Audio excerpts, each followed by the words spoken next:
You're out of your mind. Find someone else to take your place. You have 1 hour.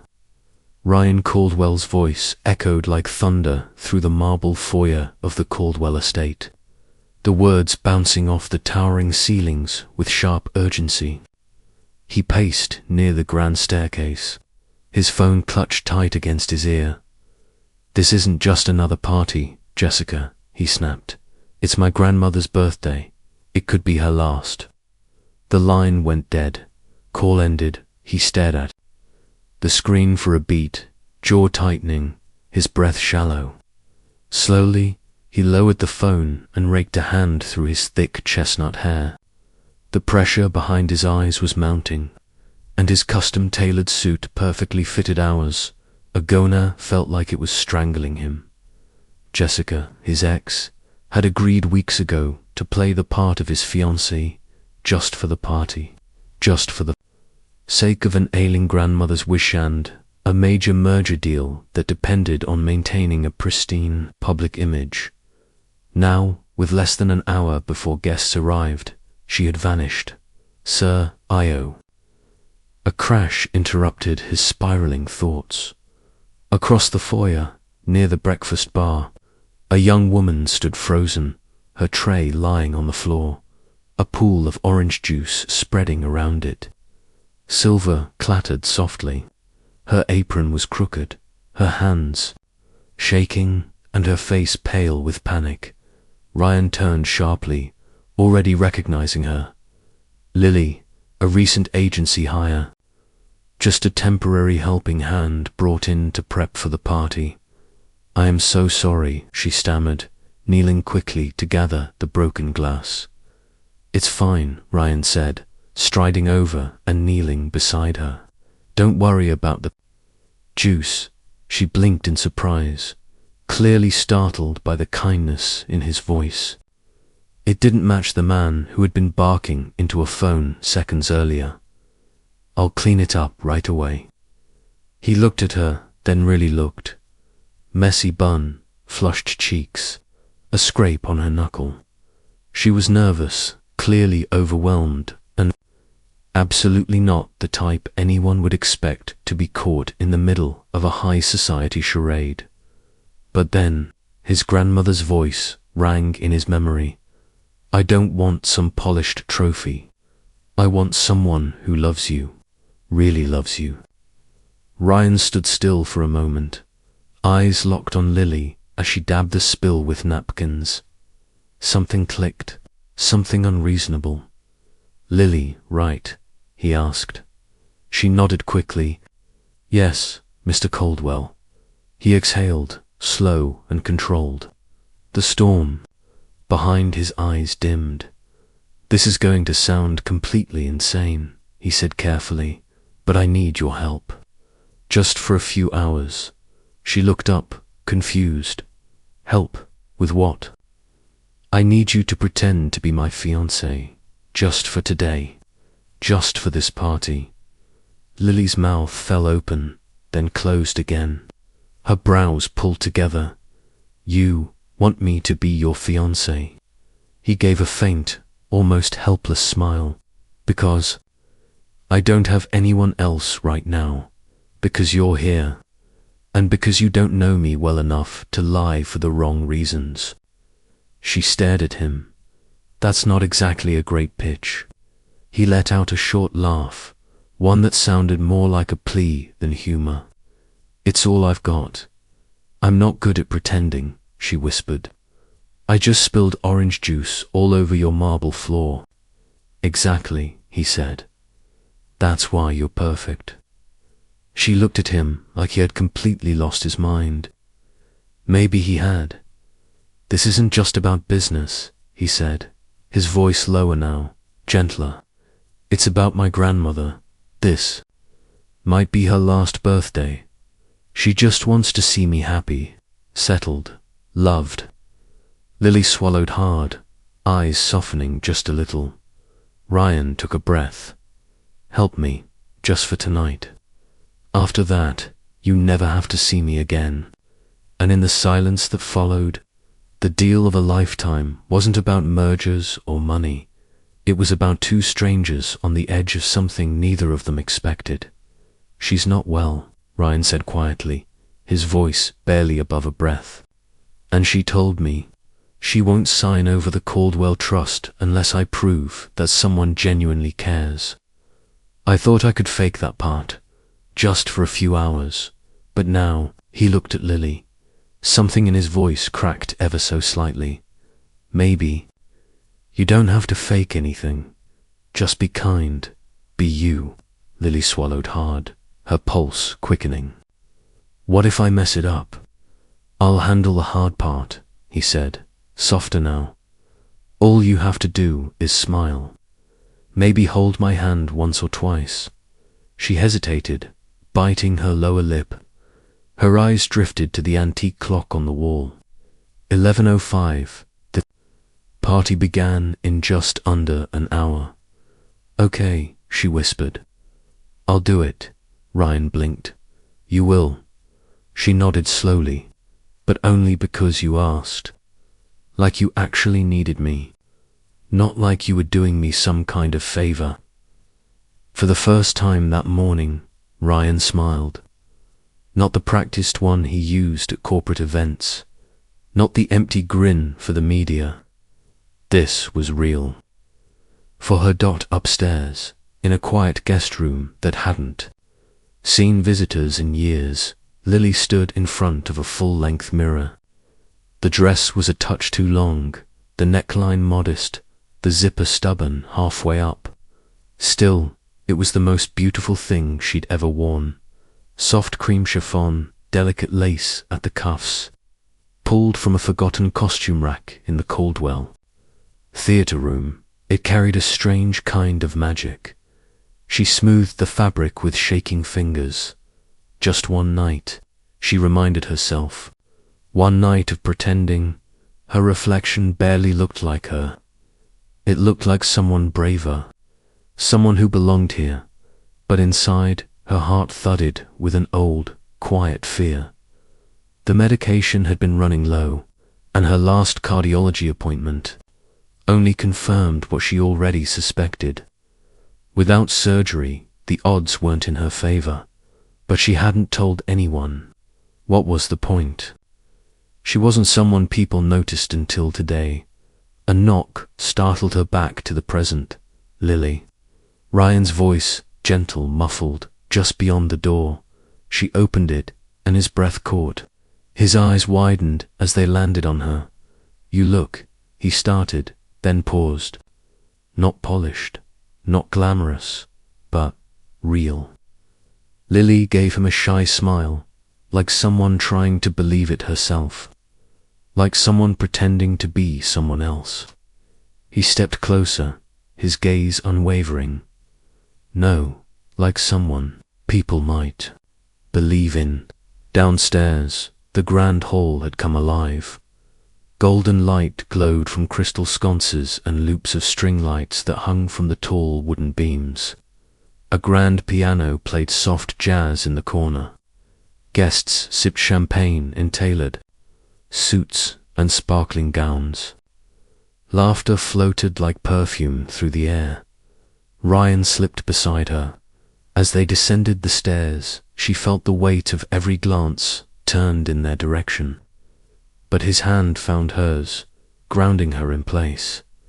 "You okay?" he whispered, his voice warm against her ear. She gave the smallest nod. "Just pretending." They began their slow walk through the crowd. Ryan introduced her with quiet confidence, his hand never leaving hers.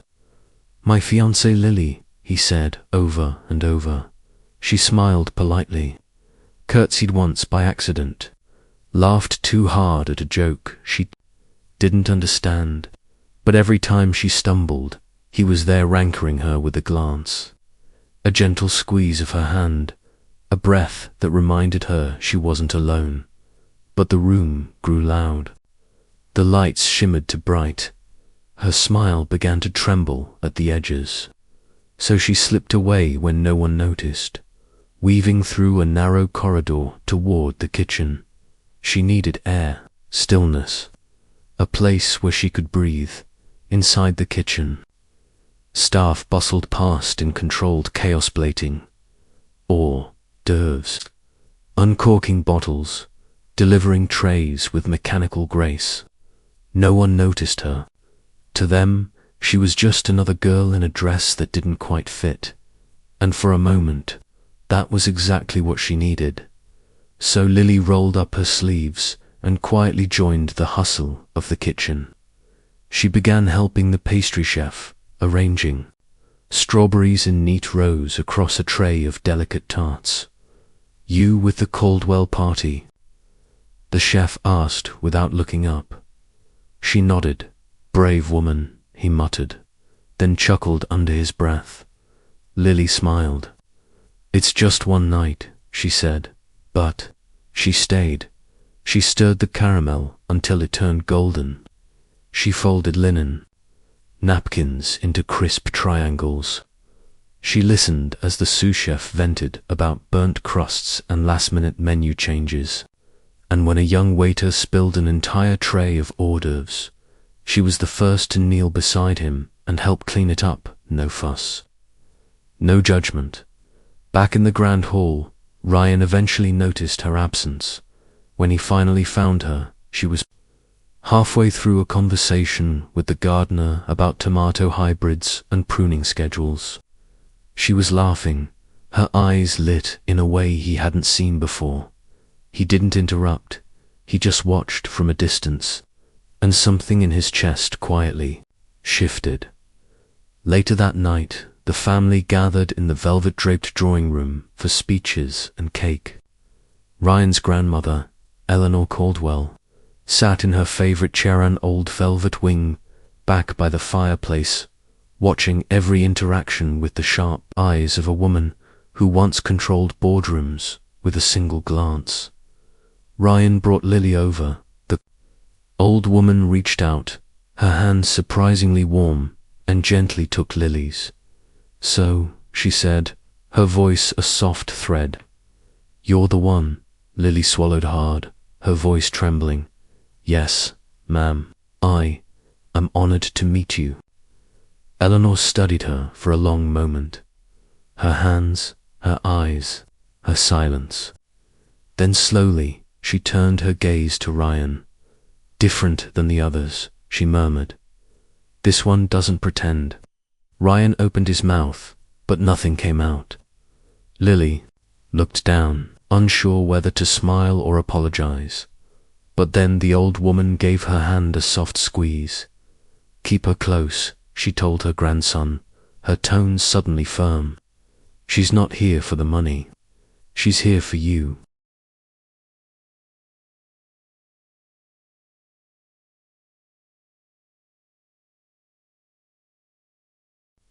And in that moment, something inside Lily unraveled, something she'd been holding tightly all night, because someone had seen the truth and hadn't looked away.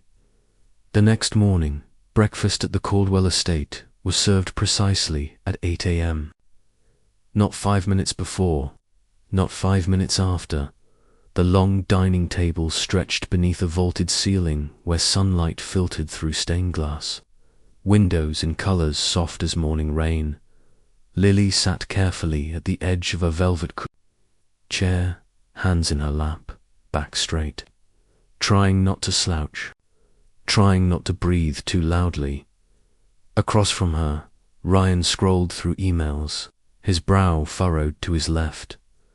Eleanor Caldwell sipped black coffee with the poise of a woman who once managed mergers with the lift of a single eyebrow. Lily stirred her tea, her fingertips brushing the porcelain rim. The scent of bergamot curled into the air. This world, this house with its marble floors, antique chandeliers, and hidden library wings, was not hers, but she had promised to play her part. For Ryan, for the unspoken paycheck she hadn't dared ask about, for the surgery that still felt like a race she was losing. Later that afternoon, she found herself back where she felt most at ease. The kitchen. Martha, the estate's longtime cook, stood fuming over a failed creme brulee. "Say it's too sweet," Martha snapped, slamming a spoon on the counter. Again? Lily watched for a moment, then gently stepped forward, tying back her hair. Want to try flan? She offered. My gran used to make it. For ingredients. No fancy fuss. Just time and patience. Martha glanced at her, then slowly nodded, and, without another word, they got to work by noon. The kitchen echoed with laughter. Lily stirred the flan mixture with gentle patience while Martha watched, taking mental notes. They poured the silky custard into ramekins, tucked them into the oven, and waited. When the caramel cracked just right on top, Martha gasped, then pulled Lily into a warm hug. That's the first real smile I've had in weeks, she whispered. That afternoon, Lily quietly folded linen napkins into tiny swans. She placed one at every staff member's place, setting in the break room not to impress, not for praise, but because she believed in leaving behind small joys, like breadcrumbs, in case the day turned bitter. What she didn't know was that Ryan had seen her from his office window, day after day. He'd watched her barefoot on the back patio, tossing breadcrumbs to sparrows with the gardener, kneeling to tie the shoelaces of the housekeeper's shy grandson, laughing in the warmth of the kitchen or folding towels beside Eva, the elder maid. He never interrupted, but he saw it all. One morning, Lily was helping Eva polish the sitting room silver. They were giggling over crooked doilies when Eleanor entered, her voice cool as glass. Eva, she said, could you give us a moment? Eva nodded and quietly stepped out. As Eleanor walked toward the window, a sudden cough caught her off guard. Her wrist jerked, and with a soft clink, her jade bracelet slipped off. Tumbling to the floor, it rolled once and stopped at Lily's feet. Lily froze, then looked up. Eleanor's face remained unreadable. Bending down, Lily picked up the bracelet with both hands. She rubbed it gently on her sleeve, then held it out with reverence. I think this belongs somewhere more precious than the floor, ma'am. Brow arched ever so slightly. Most people, she said slowly, would pocket it, just for a second, just to test the odds. Lily smiled, quiet and steady. Then maybe I'm not most people. For a breathless moment, they stood in silence, connected by a simple piece of jade. Then Eleanor reached out, took it back without a word, and left the room. That evening, in the stillness of the reading room, Ryan sat alone by the fire. A book lay open in his lap, but his eyes weren't reading. Eleanor entered, slower than usual. She stopped beside him, her shawl drawn tight over her shoulders. That girl, she said, her voice lower and more thoughtful than he'd ever heard it. She didn't even blink when a fortune was at her feet. Ryan stared at the fire. She's not here for anything but the moment, he said softly, and maybe not even that. Eleanor looked at him for a long time, then nodded once. Keep her close. On another quiet evening, the estate was still. No staff, no guests. Just Eleanor in her velvet armchair, and Lily seated hesitantly at the baby grand piano. Her fingers fumbled across the keys, coaxing out a lullaby soft and uncertain, half remembered from long ago. Eleanor didn't speak. She simply watched, eyes glinting in the firelight. Lily paused mid-note, glancing up. Do you want me to stop? No, Eleanor whispered. I haven't heard that song since my brother went to war. So Lily continued to play, slowly. Gently, the melody floated through the room like breath, like memory, like something almost forgotten, and they sat together in silence. Two women from different worlds, sharing one moment. Then, from the silence, Eleanor asked, calm but piercing. What do you want from all this? Truly. Lily turned toward her, a little startled. From the house, the party. No, Eleanor said, voice low, steady. From this life, from being here. Lily hesitated, looking down at her hands resting in her lap. Then she looked up again, her gaze unwavering. To be seen, she whispered, even just once, as someone more than her past. Eleanor said nothing. She only reached for the edge of her shawl and pulled it tighter around her shoulders. It had been years since someone had spoken to her like that. Not to gain favor, not out of fear, not with sugary flattery, just truth. And in that fleeting, fragile moment, Lily wasn't a stranger. She wasn't a hired fiancée or a mystery to unravel. She was simply someone who belonged. The days that followed carried a strange new rhythm, unpredictable and real. Ryan, once a man governed by structure and logic, began shifting his meetings just to linger a little longer during tea time, or to share a quiet book in the sunroom. He couldn't explain it. Lily never tried to charm him. In fact, she made no effort at all. But when she entered a room, the atmosphere changed. Like the first hint of warmth after a long winter, their pretend engagement took on a kind of heartbeat. They sat shoulder to shoulder at the dining table, planning the details of the upcoming engagement party. They argued gently over flower arrangements. White orchids, Ryan said, crisp and elegant. Sunflowers, Lily replied. They're too cheerful. Exactly. She smiled, and he agreed. One golden afternoon, Lily offered to help Eleanor reorganize the massive West Wing library. Dust covered the shelves like forgotten time. Most of the books hadn't been touched since Eleanor's husband had passed. You don't have to do this, Eleanor said, watching Lily climb the ladder. I want to, Lily answered, wiping cobwebs from a leather-bound classic. Stories deserve to be read, even the forgotten ones. By dusk, Lily sat cross-legged on the floor, reading aloud from a tattered novel. Eleanor sat nearby, eyes closed, not asleep, just listening. Midway through a paragraph, Lily tripped over a long, winding sentence and pulled a goofy face. The sound that followed cracked the stillness like lightning. Eleanor laughed, sharp, sudden. UNCONTAINED. For the first time in 6 years, the library rang with something more than silence.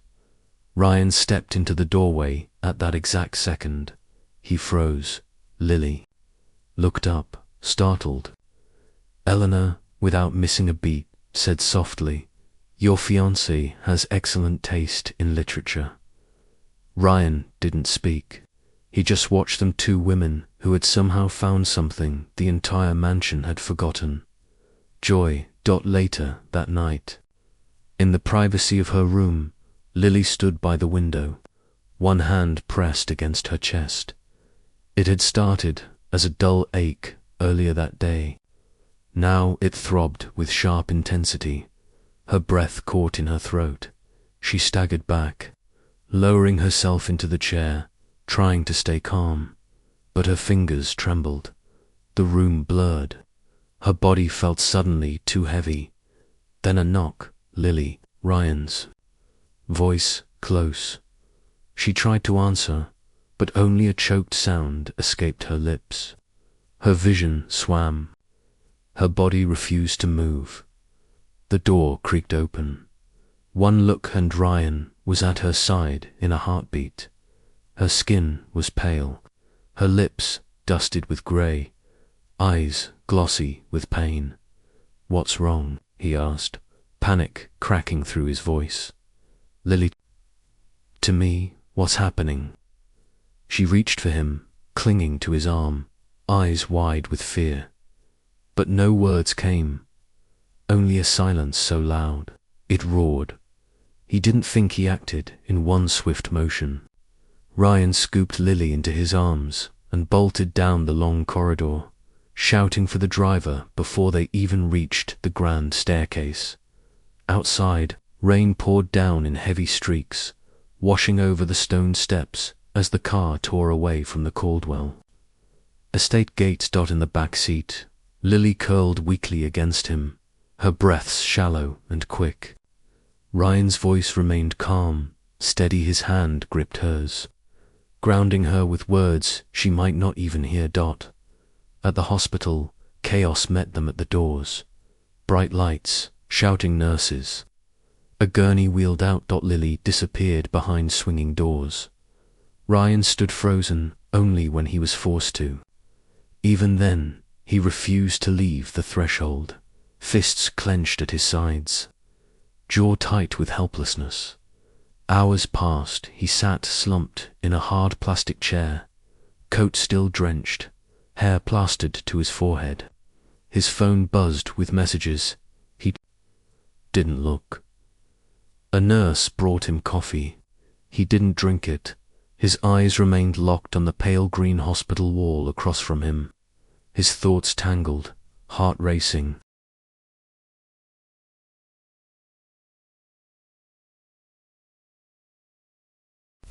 Why do I care this much? He whispered to no one. She was never meant to matter. She was just a name on a contract, a temporary performance to soothe the whispers of inheritance and scandal. But his mind betrayed him. He saw her laughing with Eleanor, humming softly as she arranged old books by color, smoothing napkins at breakfast without being asked. The way she touched that jade bracelet in the study, then quietly placed it back, without a flicker of greed. The way she looked when she thought no one was watching, tired, yes, but peaceful. And kind people were rare. When the doctor finally appeared, Ryan leapt to his feet so quickly his chair toppled backward. She's stable, the doctor said, professional but reassuring. Minor arrhythmia. We'll monitor her overnight, but she's going to be fine. Ryan let out a breath so deep it nearly knocked him over. He hadn't realized how tightly he'd been holding it. Can I see her? The doctor nodded inside the softly lit hospital room. Lily looked impossibly small beneath the white sheets. Her hair clung to her damp forehead, and the steady beeping of the monitor echoed like a heartbeat of its own. When Ryan stepped in, she stirred, eyelids fluttering open. You stayed, she murmured, her voice barely audible. Of course I did, he said gently, stepping closer. You didn't have to, yes. His voice broke slightly. Yes, I did. She gave a faint smile, worn but real. Her eyes shimmered with something he couldn't quite name, but felt deep in his bones. He sat beside her, fingers reaching for hers, threading them slowly between his own, and in that still, quiet moment, Ryan Caldwell knew this wasn't pretend. Anymore. Morning broke, soft and slow. Fog wrapped the Caldwell estate in a silvery hush, and dew clung like pearls to the rose petals outside the conservatory. Inside, Lily sat beside Eleanor, pouring tea with slightly trembling hands. Her chest felt tight, but not from illness, from truth, from something she could no longer keep inside. I think, she began, voiced low, eyes fixed on the swirl of steam rising from the porcelain cup. There's something I need to tell you. Eleanor looked up, knitting paused, brows gently raised. She said nothing. She didn't need to, Eleanor. Brooks had a way of listening that made silence feel safe. Lily's fingers curled tighter around the teacup handle. My heart, it's not just fragile, she said softly. It's sick. She paused, then pressed on. I was born with a rare condition. It's gotten worse over the years. I've been on a transplant list for over a year now. The words lingered in the air, too heavy for such a peaceful space. Sunlight streamed softly through the conservatory windows, painting golden lines across the floor. The scent of lavender drifted around them like a quiet lullaby. And yet, Lily's voice trembled as it broke the calm. "I didn't plan to stay long," she whispered. "This arrangement with Ryan, it was only supposed to be for a few days." She hesitated, eyes lowering to her teacup. "I thought maybe I could help him earn a little money for treatment and leave before it got harder." Her voice caught. Her hands trembled. Across from her, Eleanor said nothing. Her knitting needles had stilled completely, resting in her lap like sleeping birds. She didn't rush Lily. She never did. "I didn't expect this place to feel like home," Lily said, her voice cracking now. "Or you, or Ryan, or the staff who treat me like I belong." Tears shimmered at the corners of her eyes. "I didn't expect any of it." She paused, swallowing down the ache rising in her throat. And now, Eleanor's voice was soft, almost inaudible, but full of grace. And now, Lily looked up. Her eyes were wet, but open, vulnerable in a way only truth can make you. "Now I don't want to go," she breathed, for the first time. "I want to live, not just survive. I want mornings. I want music in the afternoons. I want to learn what love feels like before it's too late. I want time to matter." Silence fell between them, but it wasn't empty. It was sacred, like the pause in a piece of music that lets your heart catch up. Then Eleanor reached across the table, placing a hand gently over Lily's. Her skin was warm, her grip strong and steady. "My dear," she said, her voice lined with something deep and unwavering, "you already matter." She held Lily's gaze. "You've brought more light into this house in a few short weeks than I've felt in years. You made me laugh again. You made Ryan soften. You reminded this home what kindness looks like." Lily let out a breath that was half sob, half smile. "But I don't know how much time I have left." Eleanor gave a quiet, knowing smile. "None of us do. But most people live like the clock won't ever run out. You, Lily, you're already making every moment count. That's what life is. And if this is the beginning for you, it's a beautiful one." Just outside the door, Ryan had been standing, half raised. About to knock, he had come to ask Lily about the engagement menu. Something ordinary, something safe. But her words stopped him cold. "I want to live, not just survive." It struck like a stone to the chest. His hand dropped.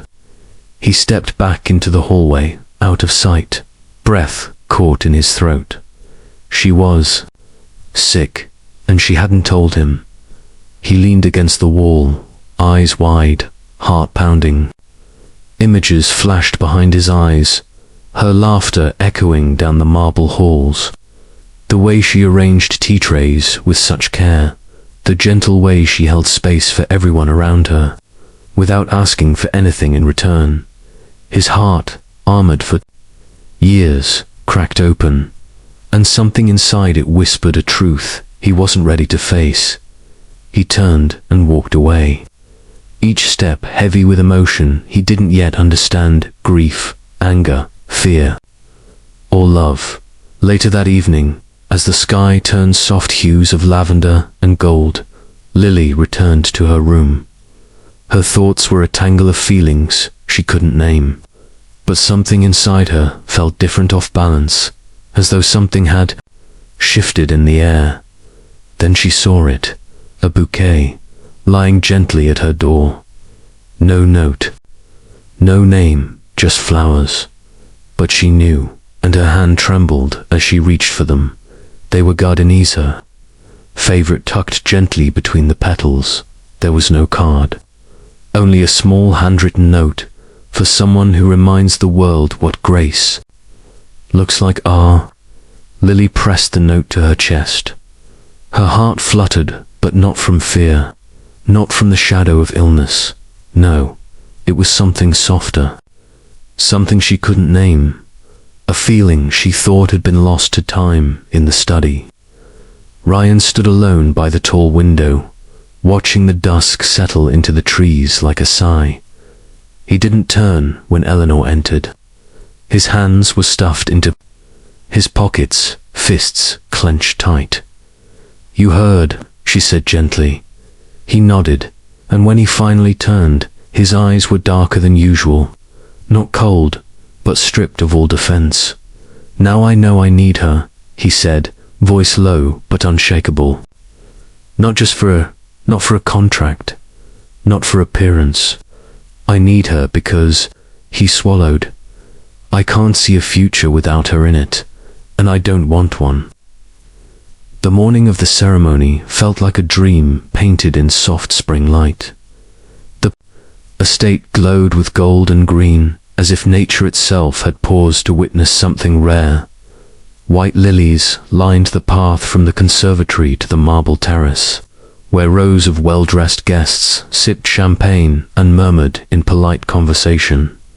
Inside the dressing room, Lily stood before a tall mirror, smoothing the mist-colored gown over her hips. Her hands trembled, but not from nerves alone. The dress fit like a whisper, ethereal, nothing like the borrowed clothes and borrowed time of her past life.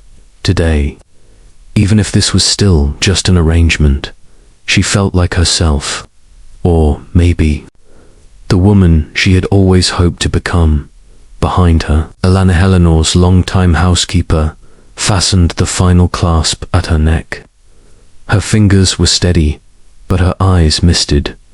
"You look like someone a man would cross oceans for," she said. Lily laughed softly, heart fluttering again. He only had to cross the garden. Outside, Ryan adjusted the cuffs of his suit. He looked calm, collected the perfect image of a CEO. But inside, his heart was pounding. When the music began, heads turned, and then silence. Lily stepped into the sunlight. She moved like light itself, graceful, real. There was something in her presence that silenced the skeptical, moved the cold, and held the moment like it belonged to her. She walked slowly toward Ryan, and when their eyes met, everything around them faded. His gaze held more than resolve, hers more than doubt. Under the rose arch, the officiant began the usual pretense script written for a performance. But the moment was no longer pretend. It had never really been. Ryan took Lily's hands in his, then cleared his throat and turned to the guests. "Before we begin," he said, "I'd like to say something." Phones were lowered, conversations stopped. He turned back to her. "This was meant to be a business arrangement," he said, "a temporary act. I thought I could control every part of it, including how much it would matter." His voice cracked slightly. "But I can't pretend anymore." He reached into his pocket and pulled out the ring box, holding it in his palm opened. "Because somehow, through every ordinary day, through your honesty, your grace, the way you see people and let them be seen, you've changed everything." He paused, holding her gaze as if the world might fall away if he looked elsewhere. "I used to think love was a weakness, that caring too much clouded judgment, but now it's the only thing that's made anything clear." He turned fully to her, now not speaking to the guests anymore, not performing, not pretending. "This was supposed to be fake," he said softly, his eyes locked on hers, "but I've never said anything more real." Lily's breath caught in her throat, her lips parted, but no words came. Her heart swelled with a mix of wonder and disbelief, and for the first time in a long time, she didn't fight the tears. They spilled over gently, without shame, grateful, raw, and full of something too deep for words. She nodded. He slid the ring onto her finger. It shimmered in the sunlight like a quiet vow only they could hear. Applause erupted around them, but Lily heard none of it, only the hush of the wind and the echo of her own heartbeat.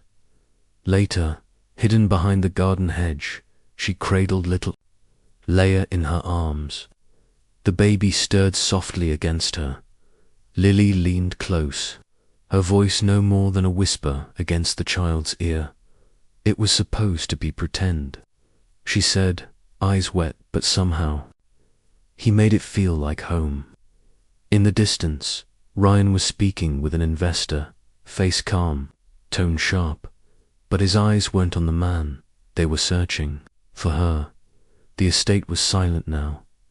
The chandeliers still caught the morning light like frozen fireworks, and the soft scent of roses still lingered in the air. But the music, the laughter, the crystal clinking of champagne glasses, all of it had faded, like a dream dissolving with the dawn. That staged engagement celebration, it had become something else, something real, but reality hard, urgent, and uninvited had returned in a different form. Lily stood by the bay window in the guest room, suitcase resting quietly at her feet. Outside, the garden was blanketed in a pale fog, curling over the hedges like breath in cold air. Her fingers brushed against the ring that still circled her finger. She hadn't taken it off. Not once, not since Ryan placed it there, his hands trembling, his eyes wide open. That promise it hadn't been broken. But today wasn't a beginning. Not yet, because today she was leaving. The call had come at dawn. There was a chance, a fragile, flickering chance. A donor heart might be available. No promises, no certainty. Just a window that could close as quickly as it had opened. The evaluation would be grueling. The risk immense. But if she hesitated, if she missed this, there might not be another chance. She hadn't told Ryan. She'd heard him moving earlier, his footsteps pausing just outside her door, then retreating.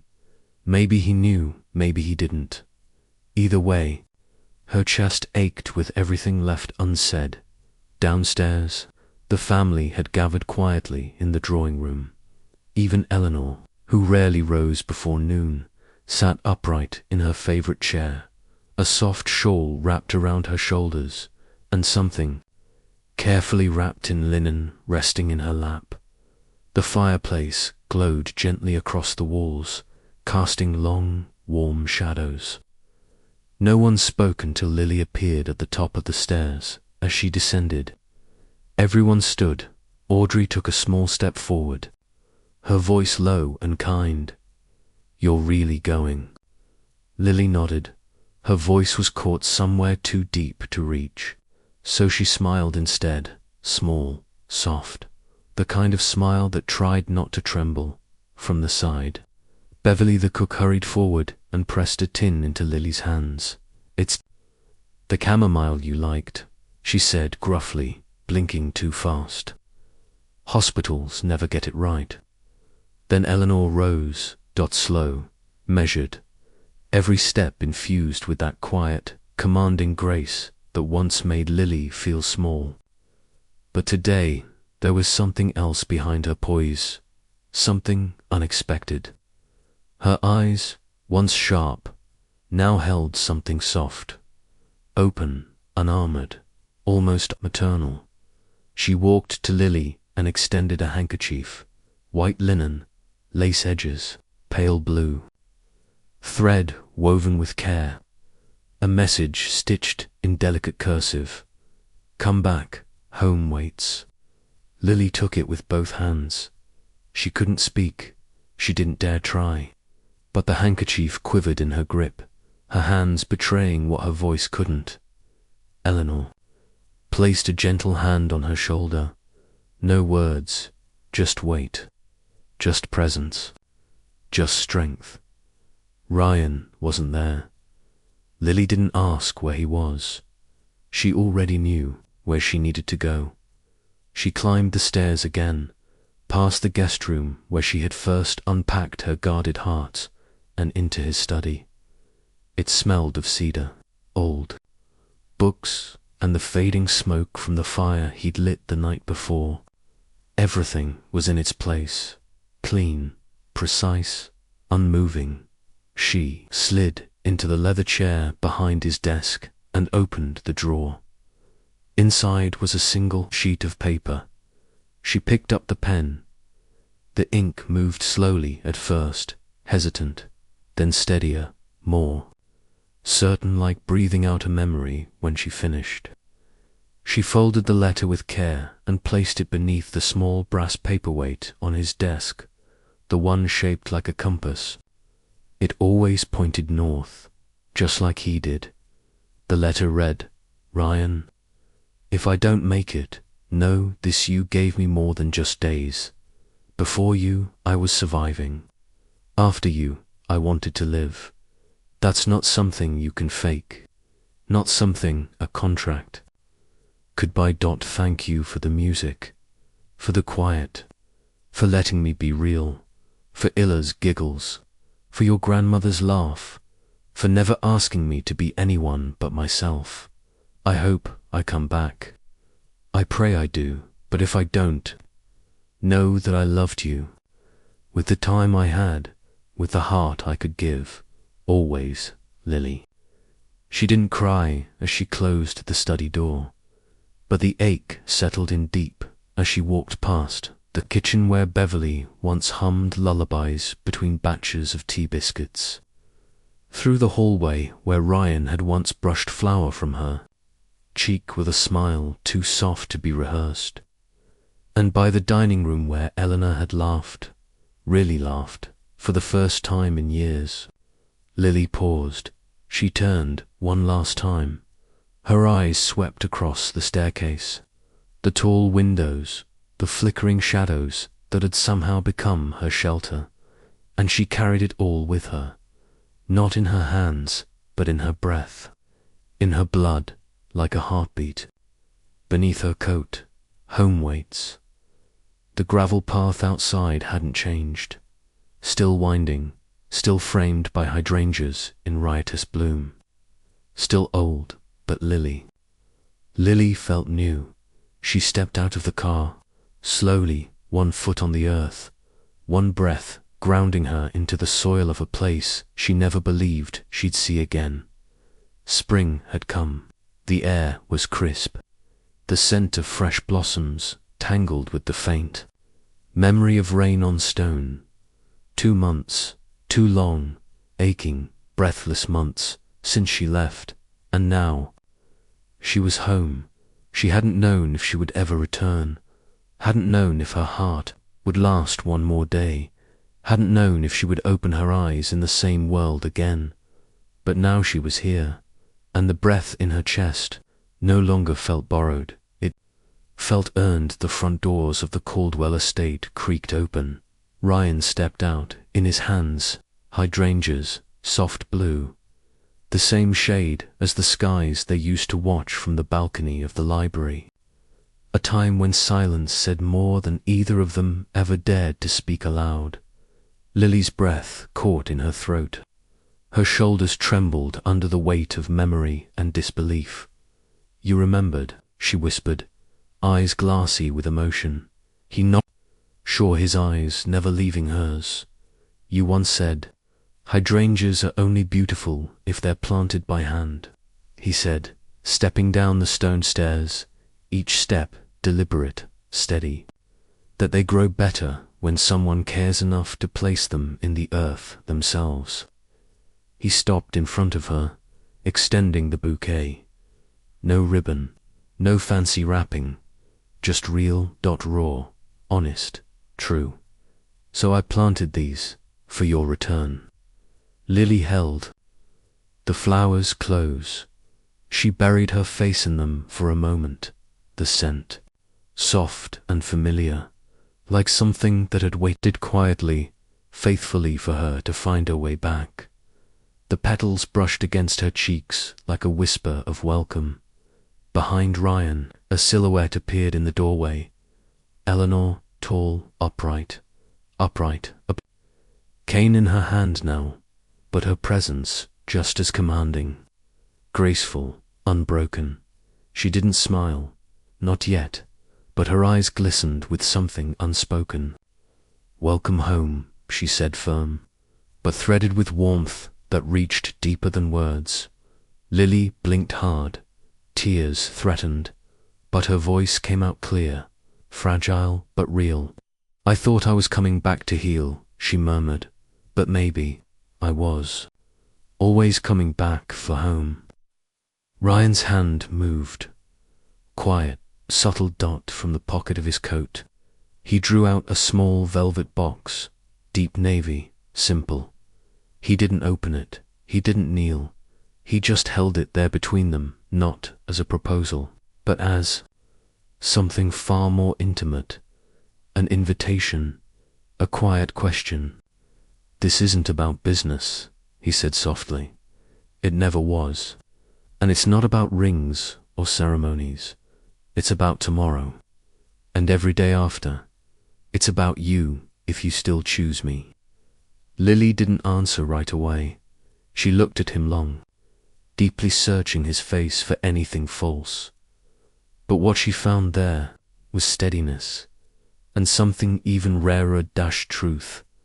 Her hand moved slowly to her chest, beneath the layers of fabric. A new heartbeat, steady, strong, sure.